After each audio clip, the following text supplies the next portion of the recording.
in the ERA. What a blow that is, but everyone has gone round him, which is fantastic. So Dowling, his hands up, but it was the Maserati out front of Callum Lockie. But going with him, Gillies, and Tom Dark trying really hard in the Bugatti up the inside as well. That's a most unusual looking Bugatti. Here comes Julian Mazoub bustling the big Alfa Romeo to the middle, and a very, very sideways 21 and a big spin.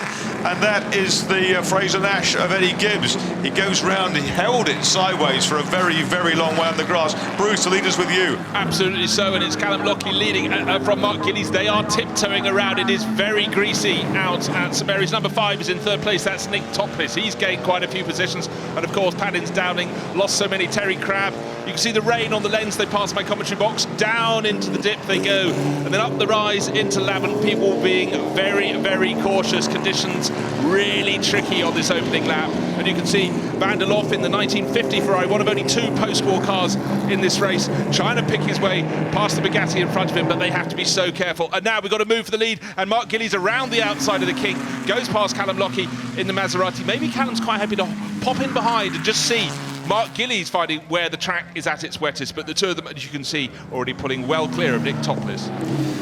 Indeed, and I remember winning in tricky conditions here, Mac Hulbert in ERA R4D back in 2011, but we've got some tricky conditions of the highest order today, and down at Woodcote, where it's notoriously slippery, and particularly as they get a little bit offline. They're working hard, these guys, just to keep the cars online, and there is the Fraser Nash monoposto. Eddie Gibbs out of the race.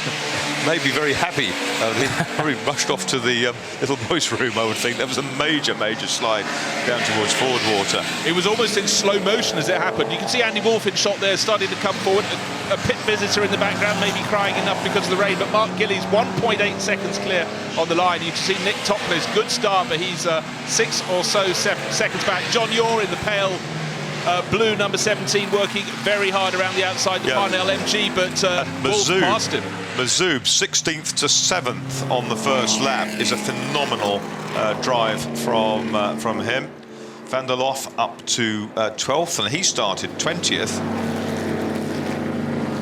Yes, it's fantastic lap from Gillies as well, wasn't it? Because his start actually wasn't that fantastic, and he was under threat from Tom Dark's Bugatti, but 1.8 seconds ahead in the lead by the time he got back to